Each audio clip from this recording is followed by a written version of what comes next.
The first time I saw her, the world went quiet. It was one of those evenings when the city looked like a painting, the streets wet after rain, the air heavy with the scent of dust and jasmine. I was sitting by the cafe window, half lost in my notebook, when she walked in. A white scarf hung loosely around her neck, her hair slightly damp, her eyes searching for something, or maybe someone. When her gaze met mine, something inside me shifted. It wasn't dramatic like in the movies. No fireworks, no slow motion, just a calm pull, as if time had whispered, "Look closely, you'll remember this moment forever." She smiled when the waiter offered her tea, and when she turned her head again, our eyes locked once more. I didn't look away this time. Neither did she. The rain started again, light at first, then steady. She sat 2 tables away, reading something on her phone, occasionally glancing outside. I don't know why, but I wanted to talk to her. Maybe it was the quiet sadness in her eyes, the way she looked at the rain like it carried memories.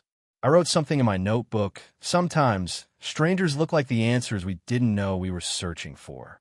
A moment later, she stood up, walked past my table, and stopped. "That's a beautiful line," she said softly. I froze. She had seen my words. "Thank you," I managed to say. It just came to me. She smiled again, that kind of smile that doesn't just reach the lips, it warms the air around it. "I'm Mira," she said, offering her hand. "Aram," I replied, shaking it gently. And that was it, the beginning of something I didn't even know I was ready for. We started meeting at the same cafe almost every evening. She said it was coincidence. I knew it wasn't. The world doesn't make coincidences that perfect. She'd always order the same thing, green tea, no sugar. And I'd always pretend to write, though most of my words were about her. Sometimes she'd talk about books she loved, sometimes about how she felt lost in a city full of noise. She told me she painted when she couldn't sleep, and I told her I wrote when I couldn't stop thinking. It was simple, natural, like we'd known each other for years. And one evening, when the sky turned violet and the city lights shimmered on wet roads, she asked me, "What do you write about the most?" I looked at her and said, "The feeling right before something beautiful ends." She stared at me for a long moment, then looked away. I didn't ask why. Weeks passed. Our silences grew comfortable. Sometimes we just sit together, saying nothing, watching the rain trace paths down the window. She'd smile at something distant, and I'd wonder what memory she was visiting. Then one night, everything changed. We were walking home from the cafe. The streets were quiet, the air cool. She slipped her hand into mine, without hesitation, without a word. It wasn't just touch. It was warmth, trust, and something more. I looked at her, and she didn't look away. Her eyes held a promise, a quiet, trembling promise. We stopped under a flickering streetlight. The world seemed to fade behind us. I could hear her heartbeat, or maybe it was mine. For a moment, I thought this was it, the moment when everything makes sense. But then she said something I didn't expect. "Aram," she whispered, "if someday I disappear, don't look for me." I frowned. "What are you talking about?"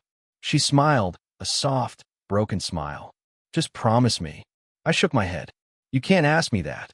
"Please," she said, her voice trembling. "Promise." I didn't answer.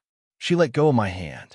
The light flickered once more, and before I could say anything, she stepped back into the shadows, her eyes glistening with something I couldn't name. That night, I couldn't sleep. Her touch still lingered on my skin. It felt like a promise, one I never agreed to make.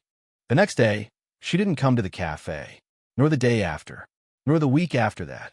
I went to her apartment, the one she'd mentioned in passing. But the caretaker said no one by that name lived there. I checked everywhere. Her phone was off. Her number didn't exist anymore. It was as if she had vanished from the world. At first, I thought it was a cruel joke. Then I realized it wasn't. Days turned into weeks. I stopped writing. I stopped going to the cafe. But I couldn't stop remembering the way her hand felt in mine. Real, warm, alive. Her touch felt like a promise. And every night, that promise kept breaking inside me. Months later, I found one of her paintings in a small art gallery.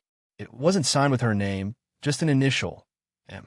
The painting showed 2 silhouettes under a flickering streetlight, their hands almost touching, but not quite. The colors were soft, blue, gold, and gray.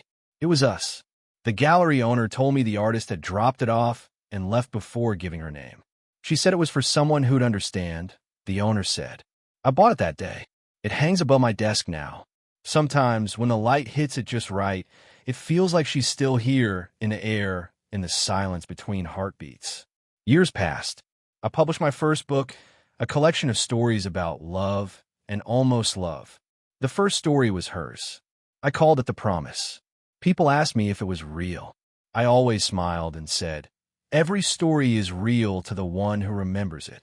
But deep down, I knew some stories don't belong to time. They exist somewhere between memory and dream. One evening, after a book event, a woman approached me. She wore a white scarf. Her voice trembled when she spoke. I used to know someone who wrote lines like yours, she said quietly. He believed in promises. My breath caught. And what did she believe in? I asked softly. She smiled faintly. That love is sometimes borrowed, never owned.